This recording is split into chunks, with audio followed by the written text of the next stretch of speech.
Thank you so much for joining us and trusting that the topic that I proposed, I proposed this in September for our panel, long before we knew who was going to win the American election, long before we knew anything else. It was a topic that came up from a column that I wrote about truthiness. I read a column for Project Syndicate. I'm Lucy Marcus, by the way. I'm the third one. And so I proposed it to Christopher, and that was my description. And so he took that as the topic.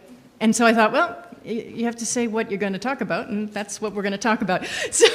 So why pussyfoot around it? So this panel came to pass because I wrote to Christopher. He said, what are you going to talk about this year? And I said, I'm not sure if there'll be enough to fill an entire panel about this. And then I said, and also I have this idea, we could split it into two panels if necessary, because I also want to talk about the post-fact world and economic data. And so, Christopher, he's so smart. He does such a great job. All of them do, Ariana, with the festival. And he said, well, let's take a bet that there'll be enough. You can do two panels. So today is talking about politics, and tomorrow, or Thursday or Friday? No, today's Thursday. I'm completely lost. Or Saturday, I think it is. We'll be talking about economics in its sister panel. And then also on Saturday evening, we'll be talking about young people and the news with our star panelist, our primary source. So these are all interlinked and all part of this larger ecosystem of just when you think it can't get any crazier, it's crazy. And what do we do now? So because there are 6 of us, we're going to romp through this, and I'm going to ask each of our panelists to talk about a particular thing so that we get through a lot of different topics, and hopefully we'll have time at the end. For those who are watching on the live stream, I often take questions via Twitter, but I don't seem to have very good access here because, but you can always try, and otherwise hopefully we'll cover this. So my Twitter name is @LucyMarcus, and so if you want to get my attention that way, then I'll try to keep an eye on it. Good, so we start with Mathew Ingram, and what I'm asking him to talk about is something that he has just educated me on, which is, living in the new normal. And what does that mean? Just as you think, as I said, that something crazy happens, the goalposts change, and all of a sudden the new normal is something else completely. And he introduced me to a concept I've never heard of. So can you talk about what you do as well, and then we can go from there. So I write for Fortune magazine, and I write about the media as well as other things. And obviously if you write about the media, a lot of what you're writing about is about Trump, about other similar types of political figures, many of whom you may have in your own countries, who sort of fall under the category of bullies who are pushing the sort of norms of acceptable behavior in a variety of ways, whether it's dog whistles towards racist groups or whatever. And what Lucy and I were talking about was particularly one of the challenges, I think, for media outlets is how to cover a person like that, how to report on someone who repeatedly lies, for example. Not naming any names, but certain politicians have a habit of doing that. I know politicians in general lie, but flat-out, bald-faced, repeated lies is sort of a new category. So what do you do in that case? And I think if you don't call out that kind of behavior, if you run the risk of normalizing it. And by normalizing it, you effectively permit all kinds of even worse behavior. So there's a sociological principle. I'm not a sociologist, so I'm not going to go into great detail. But there's a theory called the Overton window. So a guy named Overton came up with this theory that norms of behavior, whether it's social or political, create effectively a window of acceptable behavior. There's the things that we believe to be permitted, that most people do. Certain things are far outside that window. But people like the person who I won't name effectively shift that window further to the extreme. So by engaging in what used to be unacceptable behavior, lying repeatedly, making racist statements, etc., they effectively shift the bounds of what's acceptable. And so now things that were way out on the extreme effectively become more and more normalized. And I think that's a long-term risk. It's one thing to say, well, we should cover the president fairly and we should repeat what he says, but we shouldn't use loaded terms like lie, etc. But if you don't, you're effectively making that behavior acceptable. And the long-term impact of that, I think, is something that we have to think about. Yeah. And we'll come, no, now I've turned it off again. And we'll come back around to that as well, because I think that's an important thing for us to think about. Craig, you're at BuzzFeed, and you've been doing some great stuff about, BuzzFeed in general, and also you in particular, have been doing some great stuff about, exposing things and giving transparency and sunlight. But one of the new initiatives that BuzzFeed is taking on is covering the people that are covering the president. Yeah. There's a really good. He's by title, I guess he's a technology writer on our staff named Charlie Warzel, and he's calling it kind of the upside down world of Trump media. And so one of the principles that we have with Trump, so one of them is just that in the United States, the news cycle has collapsed like never before. Like almost everything is about Trump, and it's just such a dominating theme in every part that I think everyone on every beat in BuzzFeed is thinking about how do we cover Trump as part of that.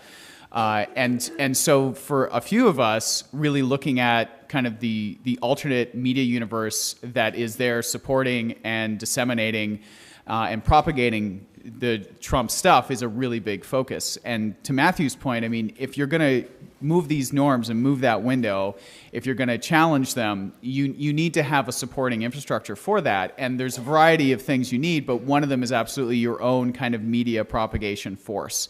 And that absolutely exists. Conservative media has been building its own for decades in the United States. And there's a more digital one that really over the last 2 years has taken off. And when Trump says something, it's not just propagation. They co-sign it and they push it out very aggressively, and they target Facebook very aggressively, and they build communities of very hyper-partisan groups, literally Facebook groups, but also just people consuming this. And so for us, covering this upside-down world of Trump media, where everything that he says is great and everyone else is an enemy, has become a really big focus for us. And I think it shows you have to watch that, because that is one of the normalization machines that people will exploit to do this. And that's very important. And that leads nicely onto Geneva, who is going to talk about a couple different aspects of things. First of all, what are the practical things about how do you cover a presidency like this? And let's be clear. I mean, the guys at the end are going to look at the international perspective. When I was writing my piece, I was actually looking also at Brexit and the Brexit campaign and all this. So we're not just talking about the U.S. But Geneva, can you talk a little bit about how do we rebuild trust in the media, and how do you cover a president like this? Yes, thanks, Lucy, and I'm glad you said what you said about an international issue. I had lunch with Turkish friends today, and boy, do they have a lot to say about lying, bullying presidents. So I wanted to talk a little bit about kind of the connective tissue between these words we're hearing so much of here at this terrific festival, like engagement and trust and collaboration. And one phrase, if I could have it stick in everyone's minds, that I really think is important, is it's all about the public. I would say that in my 4+ decades in newspapering, we have gotten farther and farther from remembering that. The sort of higher and higher we've sailed in our own self-esteem and mutual self-regard, the further and further we've gotten from understanding that we exist to to serve the public. I think this actually happened more easily because it wasn't the public who were paying, by the way.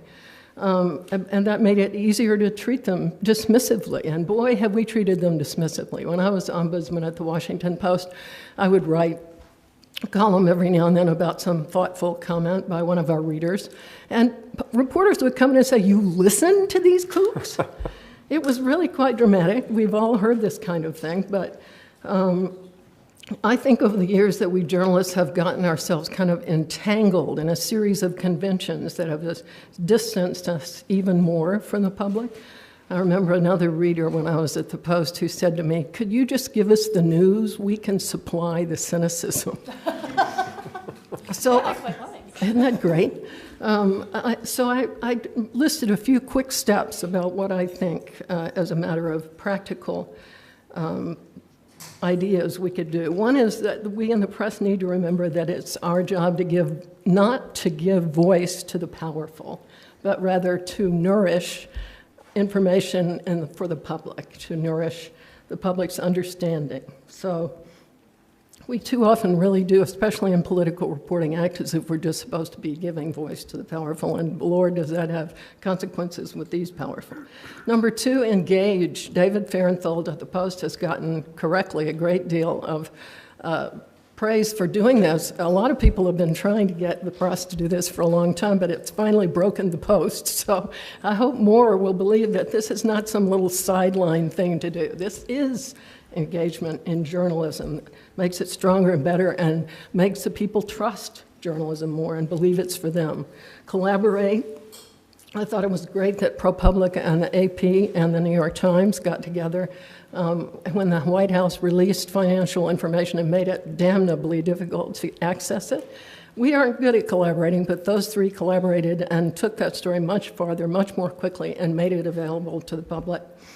Go deep. It's not just about fact-checking. I loved Clay Shirky's comment some time ago when he said, "We're bringing fact-checkers to a culture war." Mm-hmm. Go deep, not just about calling out lies. It's about examining what policies are being offered up and what their impact would be on the public. Remember, there is other news, is very important. Be transparent. I was on a panel last week with the editor of the Arkansas Democrat Gazette who said that he realized that part of why the public doesn't trust us is it doesn't understand what we do. So every day in that newspaper they print a brief core values, which is actually quite clear and helpful. In the end, I think what we need to do is bring all that we have, including our hearts as well as our heads and our consciences and our deep experience, to help the public believe and to act as if we believe that we are here for them. And our forgetting that, I do think, has contributed to the situation in which we now find ourselves with these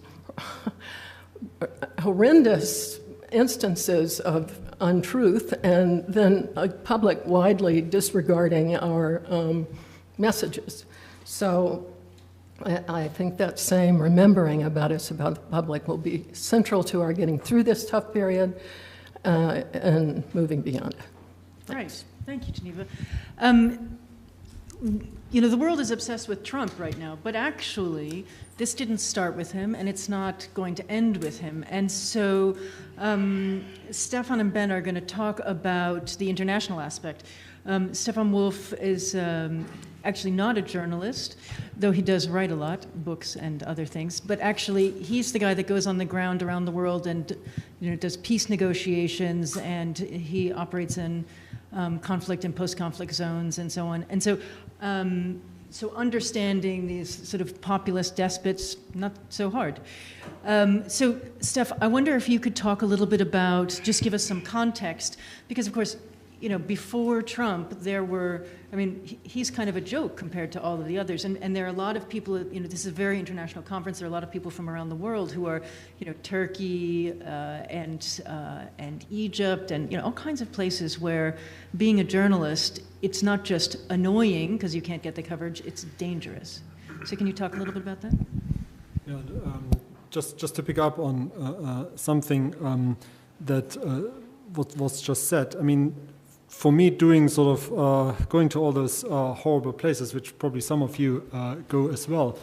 I mean, it's there. I always look at it from the perspective of the people. So, I mean, the concept of it's all about the public, I think, is very interesting, and sort of it complements very much this idea that I have.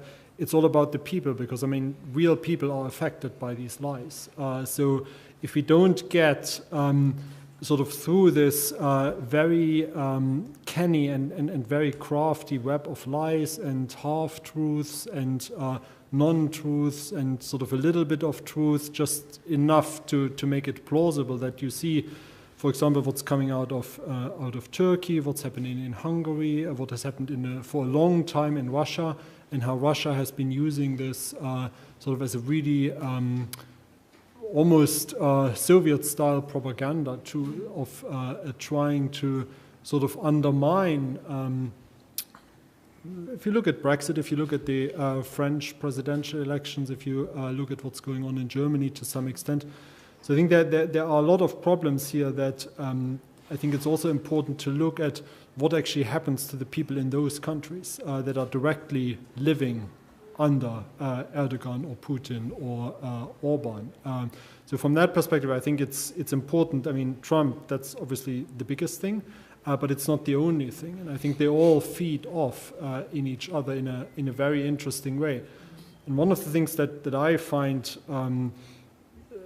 in a way, I mean, that's the worst thing, that you can give people the truth as many times as you like. If they are in denial, then there is really not much that you can do. And you see this kind of denial both at the level of the public, people who, if they sort of gave it a second or a third thought, would know that, well, if you live in the northeast of England or in Wales, actually voting yourself off EU structural funds by leaving the EU, that's probably not the smartest thing if you think, well, how much money are we actually getting from the British government, and how many jobs do they create, and so on and so forth. Or compared to the EU. Oh, absolutely, yeah.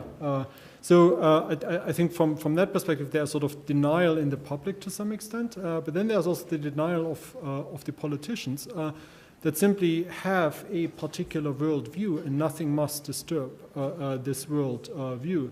So they are much more comfortable with sort of little tidbits of the truth that fit into their worldview, rather than being exposed to all of it. And I think that has created a very dangerous unpredictability of where politics is actually going.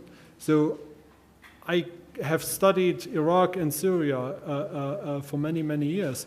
I could not tell you really what is the next thing that's going to come out of the White House in response to the chemical attack. Yes, so Trump is outraged. So what exactly will that mean? Will he cut his ties with Putin? I mean, what's he going to do? So, and I think it's this, that we don't have these clear parameters anymore of what is acceptable, of what is sort of a reasonable level of engagement with reality that should guide our policies. I think that makes it even worse. But then at the other hand, also creates opportunities for people who live in this world where sort of lies are able to further a particular agenda. And I think there's a great responsibility for journalists and academics actually to try to cut through this and explain really what's going on, and to do it in ways that a whole variety of audiences actually can get what we are trying to do. And that brings up a useful point, which is that we also are existing in a world where people like Michael Gove in the UK say people don't want experts anymore. So you call yourself an expert, we think that you actually have no veracity at all. And so when you turn on CNN, you get you used to get sort of people who were at least pretending to be experts. Now you get Jeffrey Lord or whatever. You get opinion, but you don't get expertise, and you don't get fact. And fact checking, we just can't keep up. and as someone who writes opinion, I mean, I can write my opinion all I like, and I back it in fact. But again, if nobody thinks it's worthwhile or doesn't resonate, then no one's going to read it. And so it gets harder to be actually heard and to have experts heard, which leads us easily onto Ben, because Ben, you're the one who's sending people out to cover these different despots of a sort. You know, you're sending people to Turkey, you're sending people to Egypt, you're sending people to America. You know, so I know. Sorry. And so, what are you finding are the challenges, and also what are you seeing? You know, because you've had so much international experience. You know, how is what we're seeing in the U.S.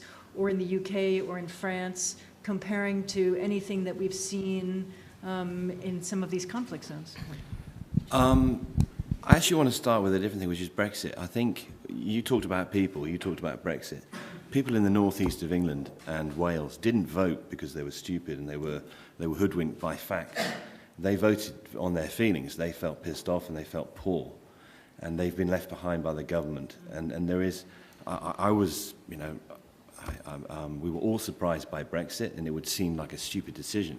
But if you have nothing and you live in a poor part of Britain and you have a local civic centre that was built by the EU, you don't really care. You just want your life to change, and they voted for change. And the whole Brexit campaign, it became this thing about the truth and the £350 million that were going to the NHS. The problem was that media started talking about that endlessly, and the media started talking endlessly about itself. Mm-hmm. And I think, I mean, I say that paradoxically with full realization how ironic that is, because we're in a media bubble in this room, and we're all appalled by Trump and Brexit and stuff. But we shouldn't be, because Trump didn't start lying. They started lying, if you are a person who voted for Brexit, they started lying in 2003 when they invaded Iraq. And so the trust with the media, and I was a journalist who went to Iraq and was with inside the Iraqi bubble. So every day I used to see, what was his name, Comical Ali come in. Yeah. And we're all laughing about Comical Ali, but Comical Ali was saying we don't have any weapons of mass destruction.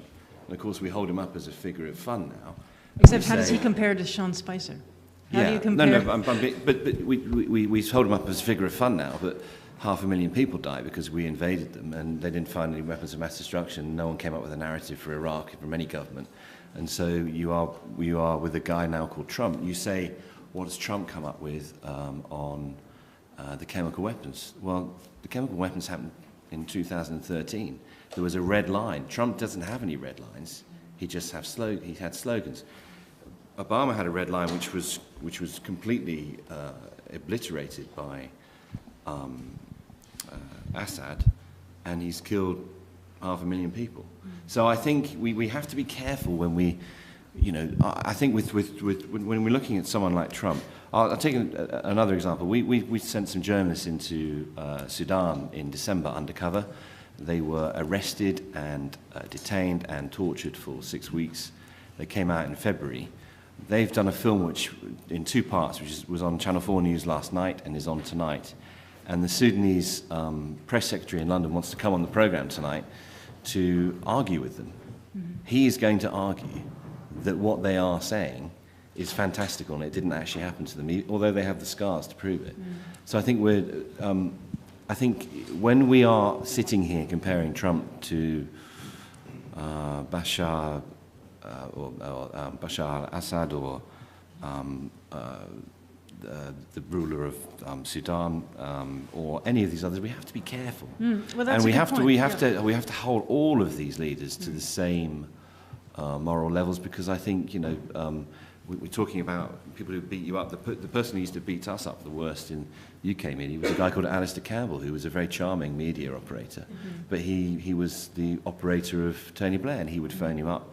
I don't know if any of you have seen The Thick of It, which is a satirical version of that. He would swear and talk about your mother and talk about your children and all the rest of it. And he was as bad as anyone else. And Trump is a dangerous thing, but we have to work out that this didn't start with him. Mm-hmm. Well, that is a really good point. And so, what are you seeing when you're sending people to cover the Trump White House? Yeah. How are they doing? Well, I spoke to our Washington correspondent Kylie Morris before I came in here, and I said, you know, I've got some ideas, but how do you see it? How do you do it?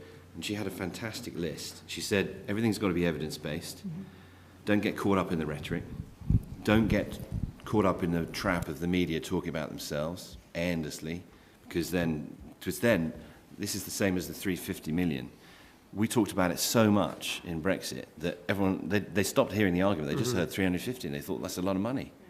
They're talking about it a lot, so it must be true. Or, they started tuning out. She also said, judge him by his own standards, so stop comparing to Obama. I mean, Obama wasn't, Syria is in flames because of Obama, arguably, but there's no point in comparing Trump to Obama. Compare him to himself, to what he said before. You've got to think about why he's popular. You've got to get out of Washington and speak to real people. And you've got to, she said the best example of the coverage so far is this guy called Tim Mack from the Daily Beast, who, just as I was coming in here, she said, has had Nunes sacked, the guy who's looking into the Russia links. And he asked where Nunes was on a certain day and a certain night and couldn't get any answers, and the staff couldn't give him answers, and he found out he was in a secret meeting at the White House. And she said, you just got to stick to the facts, get away from the rhetoric, get away from the personality, and stick to the facts of what he is doing and what he said he would do.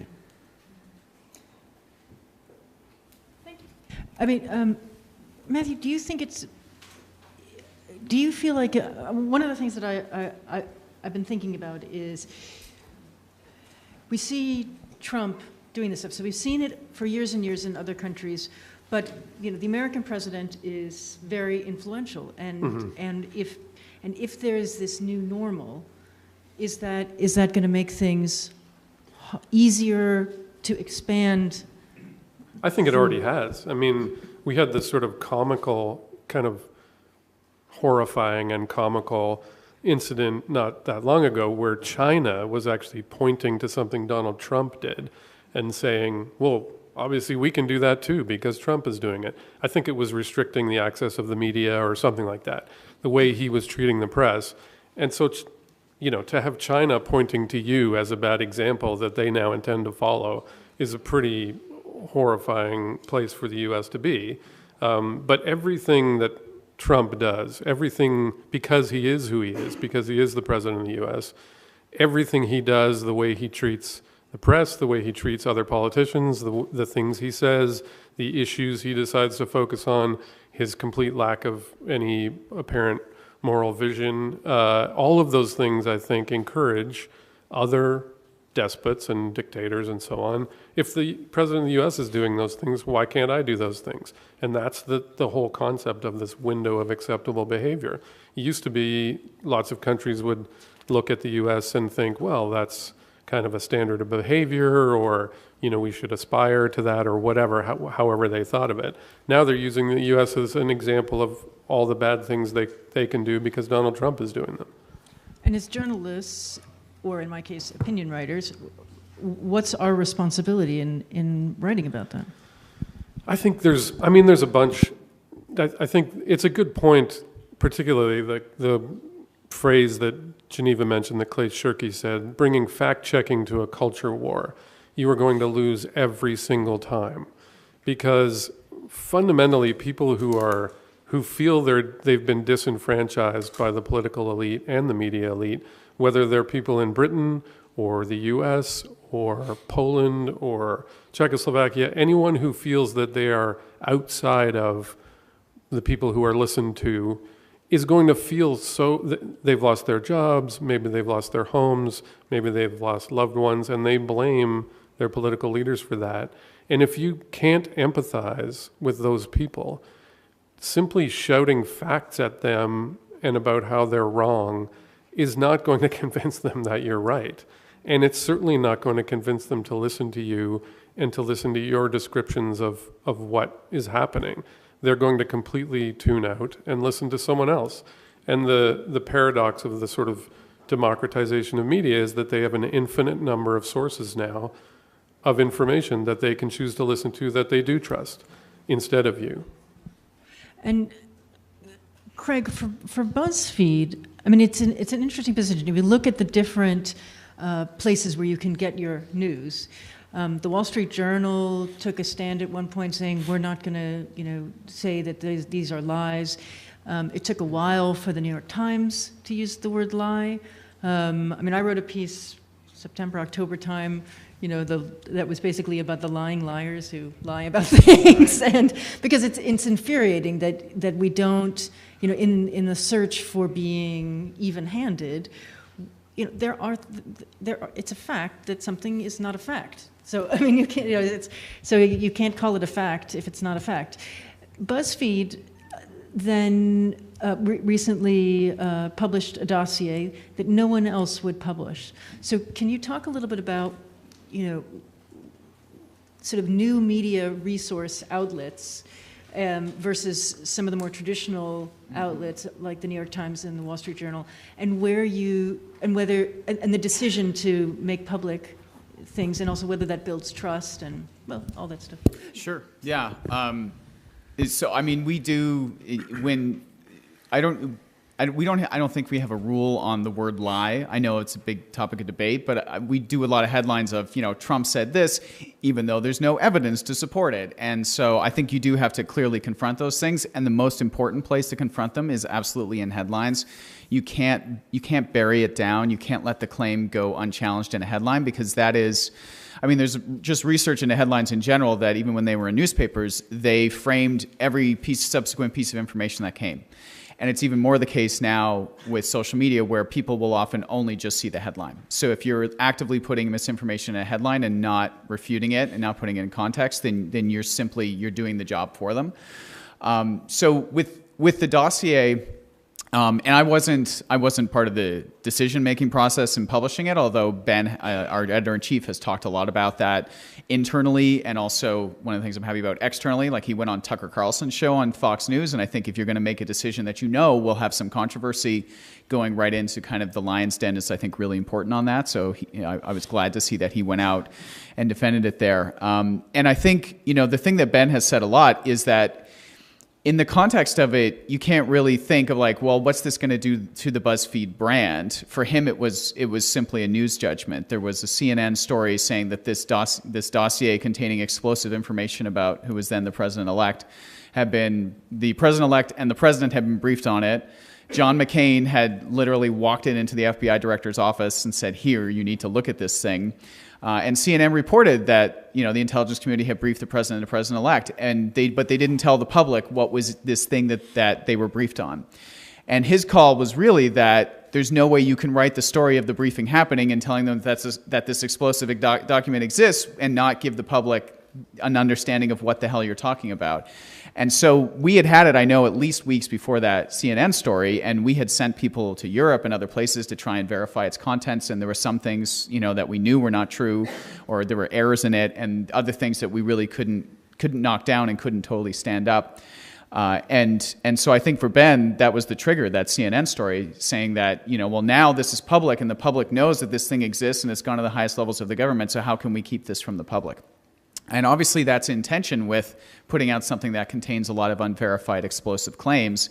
And he made the judgment that the public interest and the newsworthiness of it and the fact that it's now out there in terms of its existence outweighed the concerns about unverified stuff. And I mean, in terms of the fallout of that, obviously, Trump called us a failing pile of garbage was one of the theses from that.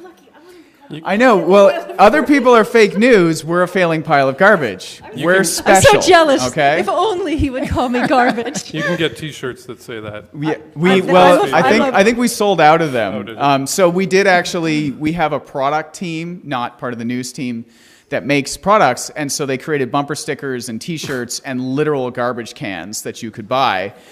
And we sold $25,000 worth of that stuff, I think, within like 2 days, and then donated it all to the Committee to Protect Journalists, which I think was the very right decision to do.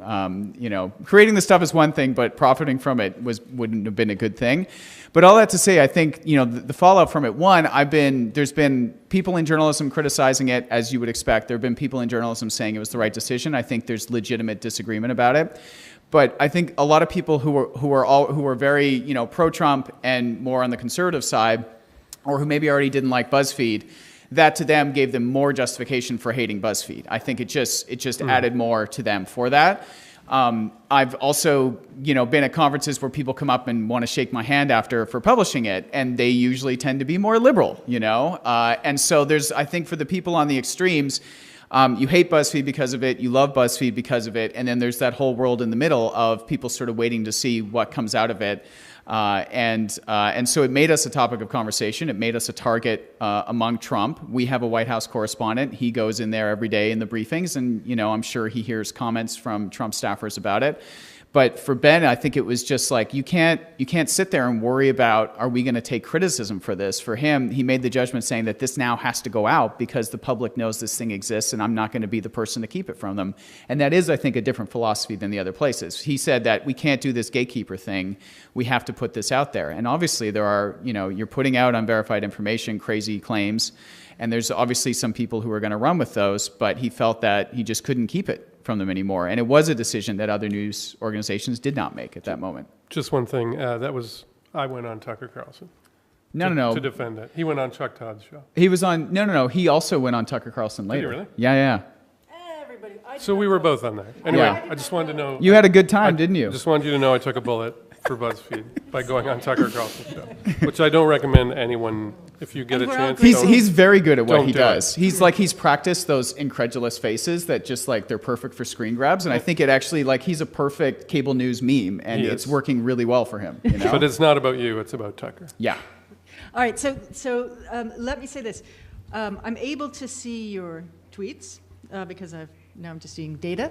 And so if you're watching on the live feed and you want to ask a question, then at Lucy Marcus, and otherwise we'll go into the room. I just want to give a little more time, but you've got about 4 or 5 minutes to think of a question. So I wanted to respond a little bit to the famous, do we say he lied, do we say he didn't lie, do we say such and such despite the evidence? This is part of why satirists are eating our lunch. It's so much clearer when they do this stuff that not only did he lie, he made a preposterous, bald-faced lie. And, would we really... the stuff about, Hillary Clinton and Podesta having a sex ring at Comet Pizza and, there's no evidence to support. We really do let these clowns get away with murder if we're just eating ourselves up about we couldn't get inside his mind, as Gerald Baker said at the Wall Street Journal to say. So I think it's a problem. I think the LA Times has done a really nice job on its editorial series, and it's extremely strong about saying he lied. But then we get to the part about where they say, it is true that the journalists themselves sometimes miss stories and don't always listen to people enough. And you're like, what? We are awful at self-examination. We are terrible at it. We're really good at thinking we're charming with each other, and we continue to do stuff that pisses people off. So, Ben, when we get to your point about, you said folks with nothing voted for change about Brexit. And that's what a lot of people say happened with Trump. Folks with nothing voted for change. But one reason they're willing to vote, even when it pretty clearly is not in line with their own interests, is they have lost trust and faith in us. And part of the reason they lost trust is we started acting so hoity-toity and hanging around with all the elites and feel like... Like the White House Correspondents' Dinner. Right. Oh, my God. And there is one thing that we didn't mention. A lot of the reason why certain organizations don't want to call things lies and don't want to call out behavior is because they rely on access. Access to the government, access to the president, access to inside sources, and so on. But Whether what is it's going access to a journalism when you get access and they and you're lie? fed lies. Exactly. Right. So And then you you're get called access to failing what? piles of garbage and everything else. That's exactly. it. No, piles of garbage, I still aspire. Well, and access, the New York Times getting access is what led to those Judith Miller stories about Iraq, which were based on falsehoods, and effectively drove the country into a war. Stefan, I want to bring it back around to wake up. It's international stuff.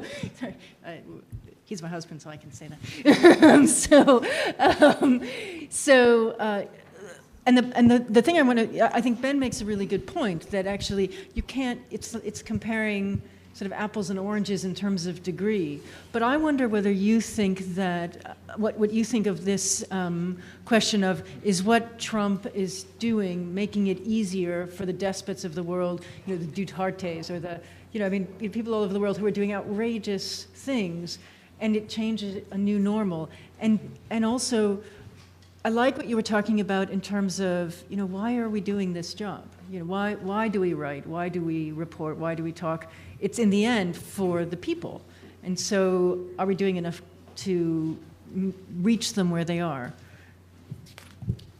Okay, let me start with the second one, sort of a little bit in defense of bringing fact-checking to culture wars. I think if you take the long-term view, then Trump is probably going to be there for 4 years, maybe 8 years. I don't know what innovative interpretation Putin will put on the Russian constitution that will allow him maybe to run for another 14 years or something like that. So I think in the end, for me, there is sort of a trickle-down effect. And as long as you make sure that you do check facts and that you do confront what are lies of varying degrees, then I think at some point you'll get through to sort of this bunch of people in the middle that haven't quite made their mind up yet. And I think pointing it out judiciously, constantly, is important. It will not necessarily win the culture war in the next battle, but I think over the long term, there is something quite powerful to the truth. And I say that as somebody who grew up in East Germany. So, I know propaganda from way before Trump, and that wasn't just propaganda. Anyway, so the other point, the other point that that's you a 21-year argument, by the way. So the other point that you were making about, does it make things easier because it creates a new normal?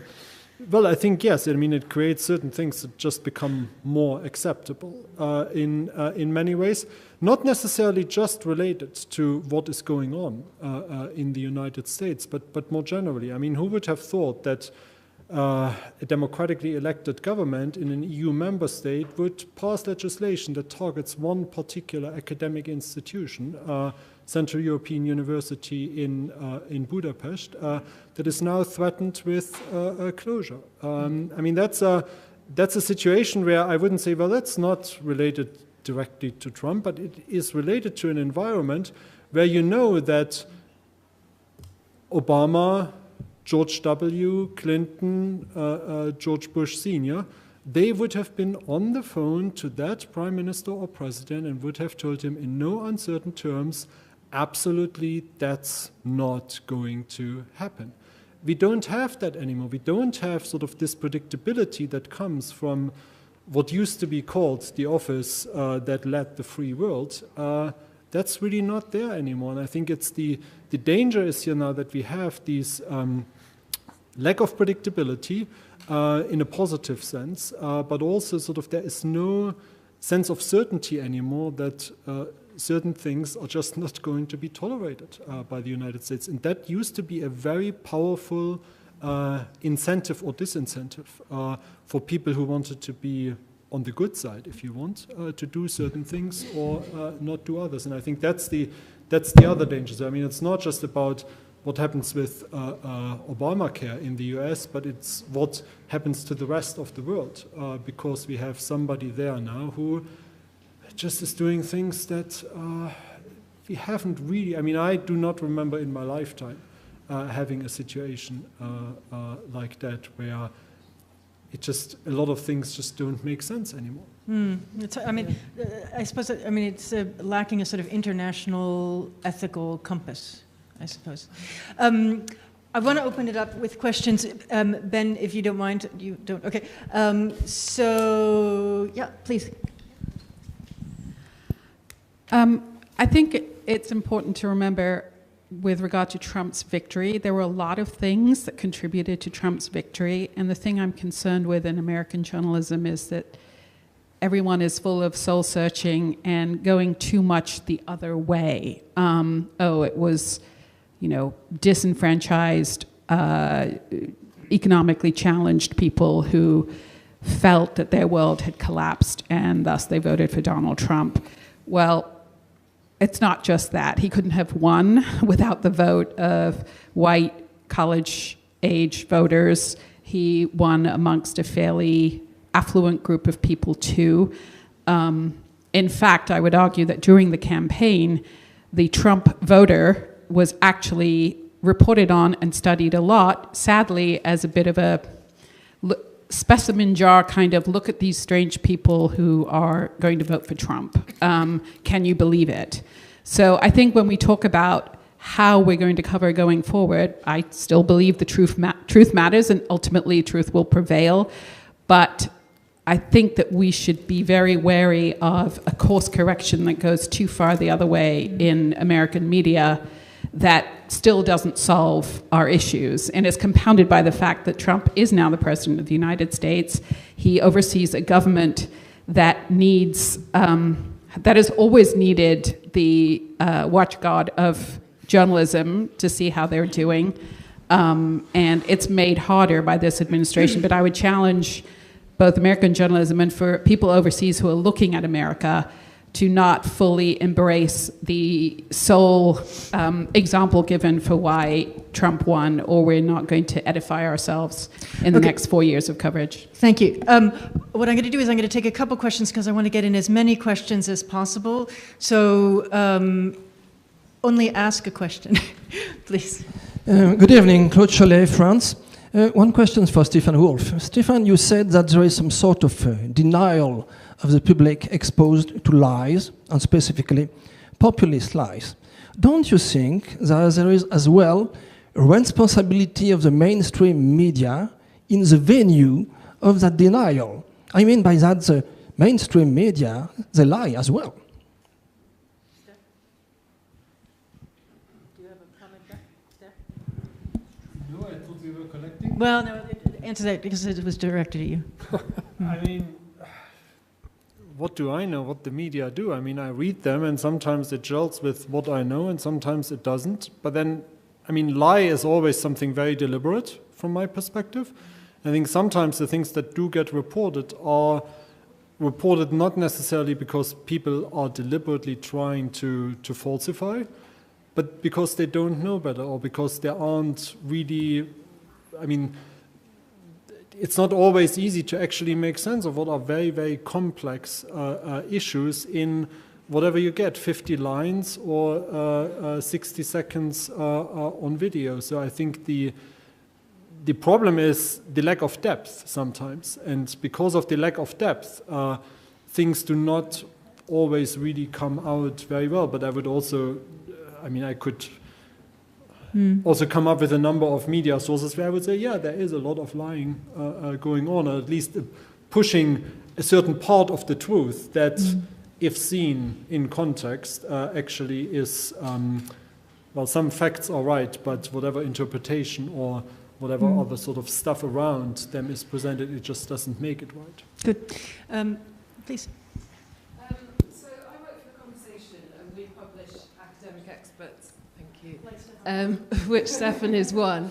And I think that, you know, as the kind of Michael Gove stuff's come around down with experts, that actually there's a real opportunity to, and enthusiasm for saying that, you know, expertise does matter. And I think with sort of fake news, etc., that in journalism there's a real opportunity as well to kind of regain trust and find kind of new ways in. I think comedy and satire is an incredible way to do that, and I think some new media, like BuzzFeed, can do that because they're sort of free to sort of do those things that reach out. But to Ben, I guess sort of more traditional media, the 350 million a week, for example. What do you not cover it? Do you know, you're damned if you do and damned if you don't. So what is there if there is a sort of bold-faced lie? You know, if everybody piles in and says it's a lie, then you're doing that sort of thing, like you're saying, perpetuating the story. I'm conscious of the time. Sorry, so just to Ben, so how would you sort of say something like the 350 a week? Well, I mean, be covered? You call us traditional media, but we've got quite a good digital platform. We've got quite a good digital platform at Channel 4 News. Sorry, I'll try and speak truth, not fake news, loudly.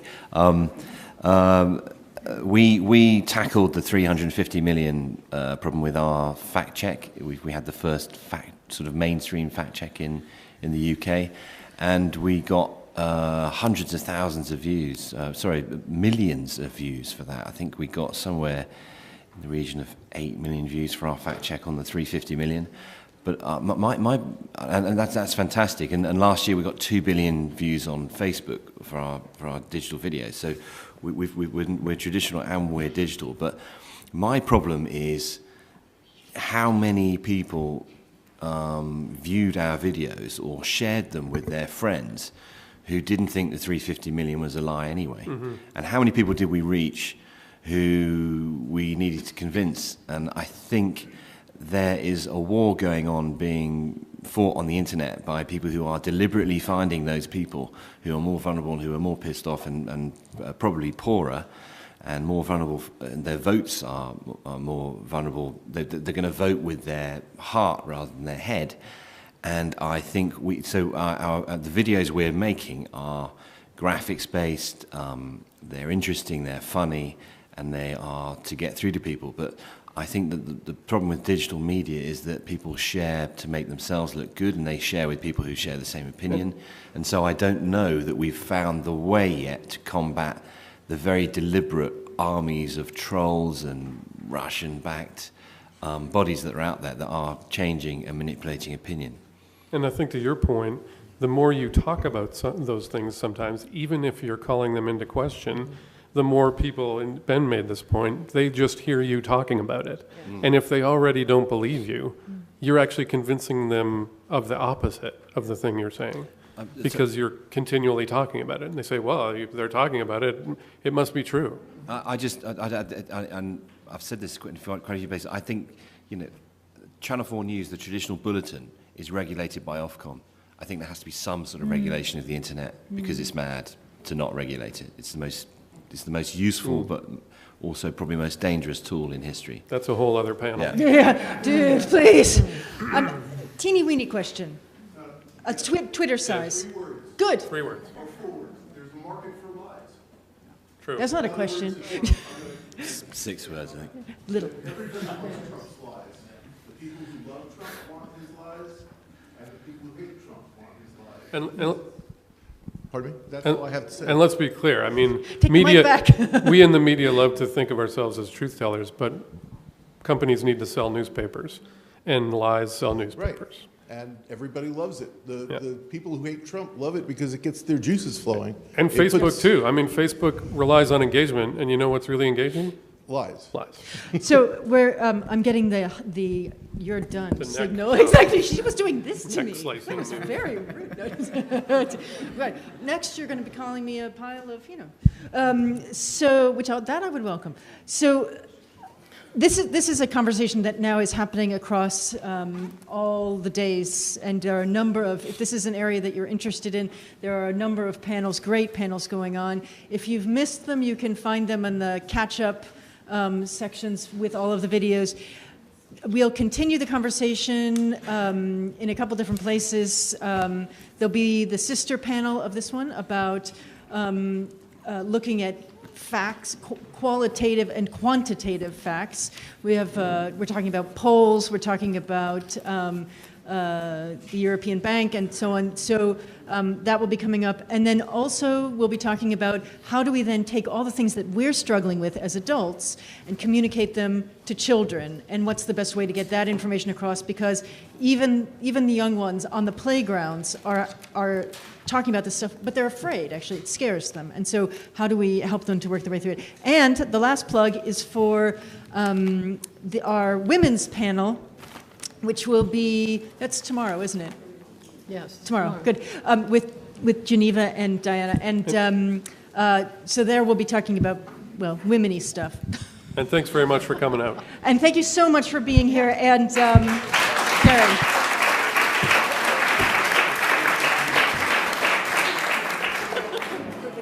We could certainly keep going. I realise that I just use traditional media. I might be your worst.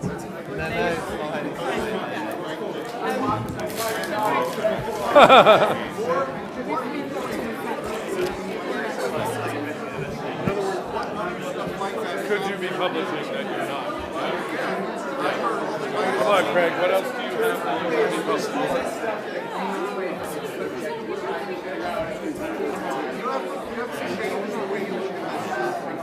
on the one side, you have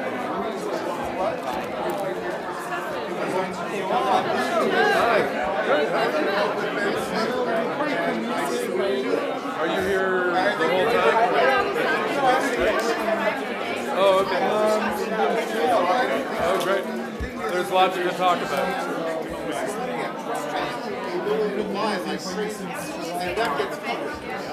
Just too much. Too much. It needs to slow down. And we should repeat what he says, but we shouldn't use loaded terms like lie, etc. But if you don't, you're effectively making that behavior acceptable. And the long-term impact of that, I think, is something that we have to think about. Yeah.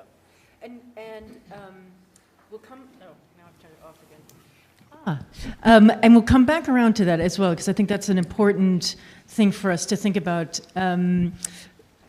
Craig, you're at BuzzFeed, and you've been doing some great stuff about, BuzzFeed in general, and also you in particular, have been doing some great stuff about, exposing things and giving transparency and sunlight.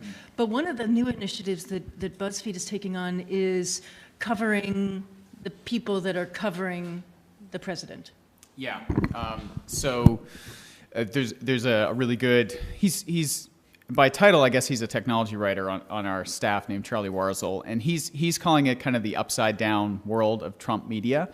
And so one of the principles that we have with Trump, so one of them is just that in the United States, the news cycle has collapsed like never before. Like almost everything is about Trump, and it's just such a dominating theme in every part that I think everyone on every beat in BuzzFeed is thinking about how do we cover Trump as part of that. And so for a few of us, really looking at kind of the alternate media universe that is there supporting and disseminating and propagating the Trump stuff is a really big focus. And to Mathew's point, I mean, if you're going to move these norms and move that window, if you're going to challenge them, you need to have a supporting infrastructure for that. And there's a variety of things you need, but one of them is absolutely... Bullies who are pushing the sort of norms of acceptable behavior in a variety of ways, whether it's dog whistles towards racist groups or whatever. And what Lucy and I were talking about was particularly one of the challenges, I think, for media outlets is how to cover a person like that. How to report on someone who repeatedly lies, for example. Not naming any names, but certain politicians have a habit of doing that. I know politicians in general lie, but flat-out, bald-faced, repeated lies is sort of a new category. So what do you do in that case? And I think if you don't call out that kind of behavior, if you run the risk of normalizing it. And by normalizing it, you effectively permit all kinds of even worse behavior. So there's a sociological principle. I'm not a sociologist, but so I'm not going to go into great detail. But there's a theory called the Overton window. So a guy named Overton came up with this theory that norms of behavior, whether it's social or political, create effectively a window of acceptable behavior. There's the things that we believe to be permitted, that most people do. Certain things are far outside that window. But people like the person who I won't name effectively shift that window further to the extreme. So by engaging in what used to be unacceptable behavior, lying repeatedly, making racist statements, etc., they effectively shift the bounds of what's acceptable. And so now things that were way out on the extreme effectively become more and more normalized. And I think that's a long-term risk. It's one thing to say, well, we should cover the president fairly. Thank you so much for joining us and trusting that the topic that I proposed, I proposed this in September for our panel, long before we knew who was going to win the American election, long before we knew anything else. It was a topic that came up from a column that I wrote about truthiness. I read a column for Project Syndicate. I'm Lucy Marcus, by the way. I'm the third one. and so I proposed it to Christopher, and that was my description. And so he took that as the topic. And so I thought, well, you have to say what you're going to talk about, and that's what we're going to talk about. So why pussyfoot around it? So this panel came to pass because I wrote to Christopher. He said, what are you going to talk about this year? And I said, I'm not sure if there'll be enough to fill an entire panel about this. And then I said, and also I have this idea, we could split it into 2 panels if necessary, because I also want to talk about the post-fact world and economic data. And so, Christopher, he's so smart. He does such a great job. All of them do, Ariana, with the festival. And he said, well, let's take a bet that there'll be enough. You can do 2 panels. So today is talking about politics, and tomorrow, or Thursday or Friday? No, today's Thursday. I'm completely lost. Or Saturday, I think it is. We'll be talking about economics in its sister panel. And then also on Saturday evening, we'll be talking about young people. Your own kind of media propagation force. And that absolutely exists. Conservative media has been building its own for decades in the United States. And there's a more digital one that really over the last 2 years has taken off. And when Trump says something, it's not just propagation. They co-sign it, and they push it out very aggressively, and they target Facebook very aggressively, and they build communities of very hyper-partisan groups, literally Facebook groups, but also just people consuming this. And so for us, covering this upside-down world of Trump media, where everything that he says is great and everyone else is an enemy, has become a really big focus for us. And I think it shows you have to watch that, because that is one of the normalization machines that people will exploit to do this. And that's very important. And that leads nicely onto Geneva, who is going to talk about a couple different aspects of things. First of all, what are the practical things about how do you cover a presidency like this? And let's be clear. I mean, the guys at the end are going to look at the international perspective. When I was writing my piece, I was actually looking also at Brexit and the Brexit campaign and all this. So we're not just talking about the U.S. But Geneva, can you talk a little bit about how do we rebuild trust in the media, and how do you cover a president like this? Yes, thanks, Lucy, and I'm glad you said what you said about an international issue. I had lunch with Turkish friends today, and boy, do they have a lot to say about lying, bullying presidents. So I wanted to talk a little bit about kind of the connective tissue between these words we're hearing so much of here at this terrific festival, like engagement and trust and collaboration. People and the news, with our star panelist, our primary source. So these are all interlinked and all part of this larger ecosystem of just when you think it can't get any crazier, it's crazy. And what do we do now? So because there are 6 of us, we're going to romp through this, and I'm going to ask each of our panelists to talk about a particular thing so that we get through a lot of different topics, and hopefully we'll have time at the end. For those who are watching on the live stream, I often take questions via Twitter, but I don't seem to have very good access here because, but you can always try, and otherwise hopefully we'll cover this. So my Twitter name is @LucyMarcus, and so if you want to get my attention that way, then I'll try to keep an eye on it. Good, so we start with Mathew Ingram, and what I'm asking him to talk about is something that he has just educated me on, which is, living in the new normal. And what does that mean? Just as you think, as I said, that something crazy happens, the goalposts change, and all of a sudden the new normal is something else completely. And he introduced me to a concept I've never heard of. So can you talk about what you do as well, and then we can go from there. So I write for Fortune magazine, and I write about the media as well as other things. And obviously, if you write about the media, a lot of what you're writing about is about Trump, about other similar types of political figures, many of whom you may have in your own countries, who sort of fall under the category of